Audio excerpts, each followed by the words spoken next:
Hello students. तो हमने law of return to scale जो है यहाँ पे with the help of table जो है वो समझा है।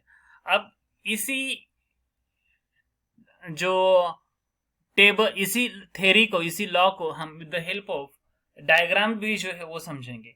तो according to this law, when we increasing scale of और factors of production, we will get in initial stage increasing returns, then constant, and then diminishing. The same trend we will show in the diagram as well.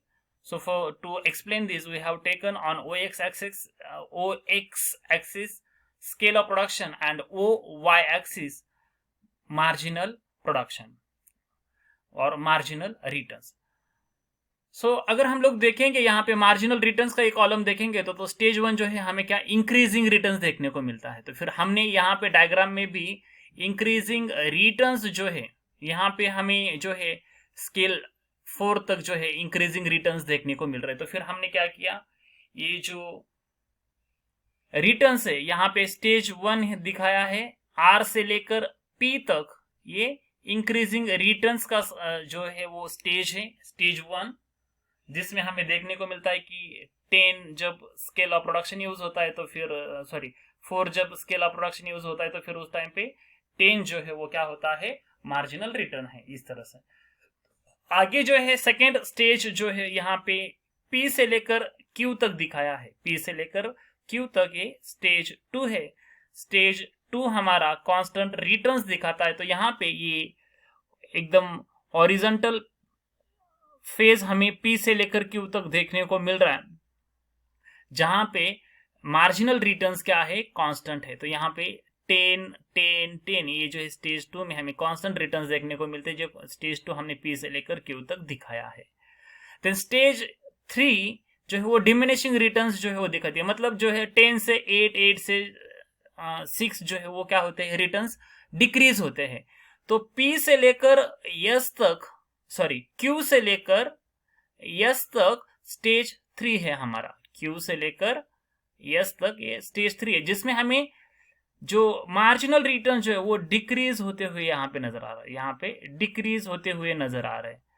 तो ये stage 3 में हमें यहाँ पे marginal returns decrease होते हुए देखने को मिलेंगे। तो इस तरह से जो है हम इस डायग्राम से अपना law of return to scale जो है वो एक्सप्लेन कर सकते हैं।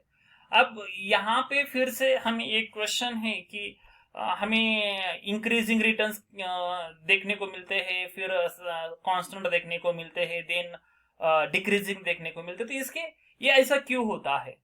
तो इसका रीजन जो है, जैसे हमने लॉ ऑफ वेरिएबल प्रोपोर्शन में भी पढ़ा था कि क्या होता है कि जब इनिशियल स्टेज में हम जब स्केल ऑफ प्रोडक्शन इंक्रीज करते हैं तो फिर फर्म को कुछ एडवांटेजेस मिलते हैं, उसको इकोनॉमीज कहा जाता है। इंटरनल एंड एक्सटर्नल जो है इकोनॉमीज मिलने स्टार्ट हो जाते हैं फर्म को, स्पेशली इंटरनल इकोनॉमीज जो है वो मिलने लगते हैं जब हम स्केल जैसे जैसे स्केल को जैसे जैसे बढ़ाएंगे वैसे वैसे फर्म को मैनेजरियल इकोनॉमीज होंगे, देन लेबर स्पेशलाइजेशन इकोनॉमीज होंगे, देन फाइनेंशियल इकोनॉमीज होंगे, देन टेक्निकल इकोनॉमीज होते हैं। तो ये सभी एडवांटेजेस मिलते हैं जिसके वजह से मार्जिनल रिटर्न्स क्या होते हैं, बढ़ते हैं।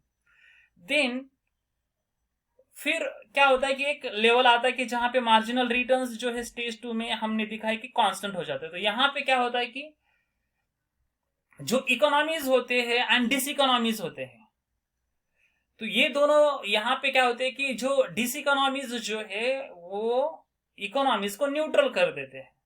तो इकोनॉमीज के साथ साथ कुछ डिस इकोनॉमीज भी देखने को मिलते हैं। तो फिर इसकी वजह से यहाँ पे क्या होता है, मार्जिनल रिटर्न जो है कांस्टेंट रहता है। फिर उसके बाद भी हमने हमारा स्केल ऑफ प्रोडक्शन इंक्रीज किया तो फिर इकोनॉमीज के ऊपर डिस इकोनॉमीज जो है वो इकोनॉमीज के ऊपर डिस इकोनॉमीज जो है वो हम इस तरह से कह सकते कि और ज्यादा पावरफुल हो जाते हैं।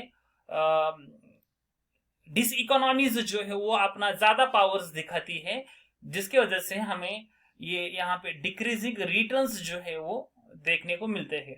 तो डिस इकोनॉमी मतलब बड़ा ऑर्गेनाइजेशन के जैसे कुछ बेनिफिट्स होते हैं, वैसे और बड़ा करेंगे तो फिर उसके कुछ डिसएडवांटेजेस है वो बड़े हो जाते हैं, जिसकी वजह से हमें ये डिमिनिशिंग रिटर्न्स जो है वो देखने को मिलते हैं। तो इस तरह से जो है law of returns to scale में हमें 3 स्टेजेस जो है वो देखने को मिलते हैं, जो increasing, then constant, then diminishing marginal returns को रिप्रेजेंट करते हैं। तो इस तरह से जो है हमें law of return to scale है।